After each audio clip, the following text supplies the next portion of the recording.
champion, to the area champion, to the district championship, and lastly, she ended up at the division, then district. Division, right? Correct. Division, then district.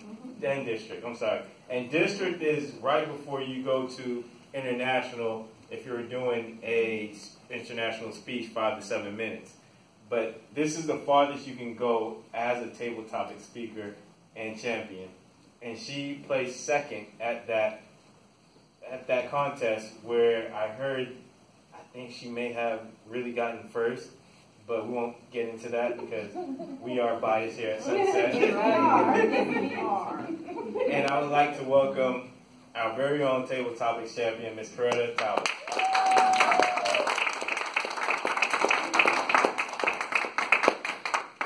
Whose life is better because you exist? Fellow Toastmasters, guests, and to you as our distinguished guests tonight, I welcome you all. I know we're at the end of the night. You all are looking like, okay, when is this probably going to end? It's been great, it's been good, it's been gravy. But when are we going to end? But before we end, I want to send you out with a charge.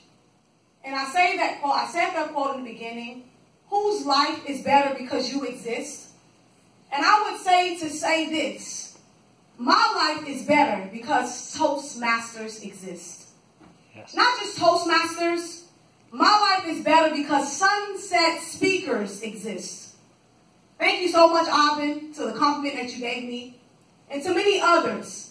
When I came into the room of Toastmasters for my first time, and if you know me, I love to speak. Not just so much speak, I love talking. Yes. I'm just saying, I love talking. Even from a little girl, moving into my neighborhood that I've been in now since middle school, going down the street to my neighbor's house and didn't know them. But my little self with my big mouth, I went down the street while my whole family was unpacking, and moving in, I was moving my mouth, my lips going back and forth down the street. And then from there in school and many other opportunities and times that I've taken advantage to use my voice. And some say it's the gift of God. I've heard it from Les Brown and many others. They've been called that. But it's not so much about how great you do something. Come on now. It's not so much about the awards that you get for doing it. It's not so much about the pats on the back or even the times that you fail. But it's about who you get to do it with. Yes. So I live my life on not so much of what I can do to be great, but I live my life on what I can do with others to be my best and to help them be their best. And what I want you to do for a few minutes, I want you to, as close as you can to the person next to you, I want you to push them, shove them. What? Just a little bit. Right? What? So I'm sure. Right? That's how they do in church, you all. You go to a Pentecostal church. Oh, yeah. They're going to touch your neighbor. You touch your neighbor about 500 times. And you like, Pastor, I need you to say, let's stand up instead of touch the neighbor. Do something different. Right? So what I'm saying to you in that moment, it probably felt a little uncomfortable. I know we're laughing and this and that. But what I'm saying, and this has been said a couple of times before I got up here, the word push. Everybody say it, push. Push. And so along this journey, as you get to do life with other individuals, as you continue to be in Toastmasters, Sunset Speakers, or you decide to join our family, or you decide to go and join another team and do something great with someone else or with another group, this life requires us to push. And sometimes it's uncomfortable. Because I've been somewhere, maybe I just got done working out, and maybe that was that time in church when the pastor said, touch your neighbor, push your neighbor. And I'm like, oh, that hurt it. Don't do that. And sometimes, you all, that's just how life is. When you have to push, it doesn't feel good. It doesn't look pretty. And it's a very common acronym that's more in the religious setting, but it's spread wide world, I'm sure now. And it stands for pray until something happens. But what happens if you continue to pray and you feel like nothing is actually happening? So Jessica said, keep praying. And I certainly agree. But fellow Toastmasters and guests, keep pushing. And so I came up with 4 other words that I send you out on the charge with as you push together. For P, protect your peace. Yes. Because in this life, you can wake up in the morning with an agenda and say, this is what I'm going to do, and I was able to do that yesterday, now I'm going to do this, and you can go exercise, and you go sit by the water, and you can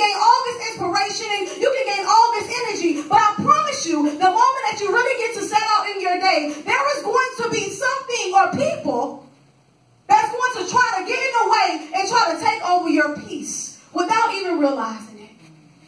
Sometimes you're your own enemy, and it's you talking yourself out of what you talked yourself into. Yes.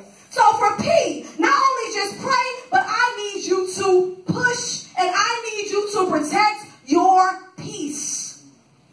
For you. Not just until, but in the midst of it, use what you have.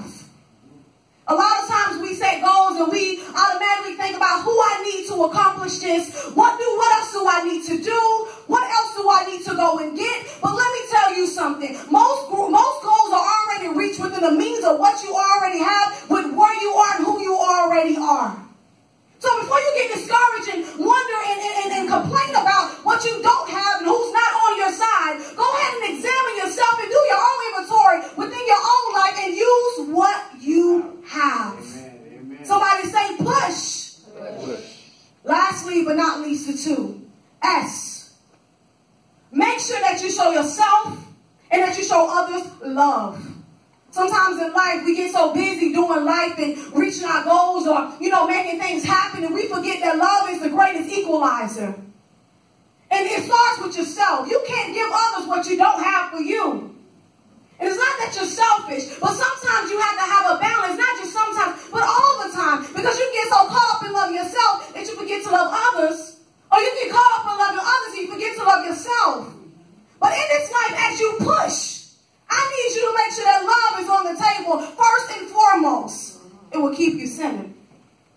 Lastly, the H. Out of all the turmoil that's going on in the world, out of all the personal trials and tribulations, out of all the devastation that we see, that we've seen, and that we probably will see more of, there's this 4-letter word that I hold on to, but along with the word of faith. And that word is hope.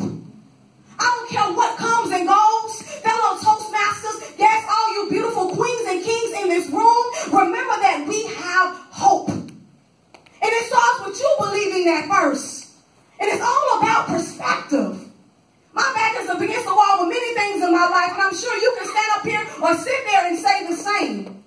But when it comes down to pushing, I will continue to live in hope, and I will probably die in hoping upon some things.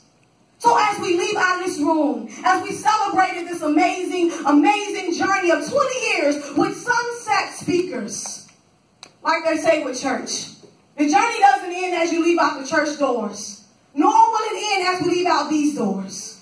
So wherever you go, wherever the next step is for you in this life, I need you to push. Fellow Toastmasters and guests, it's been a pleasure. I love each and every one of you. You're your greatest enemy, and you can be your greatest cheerleader. Thank you.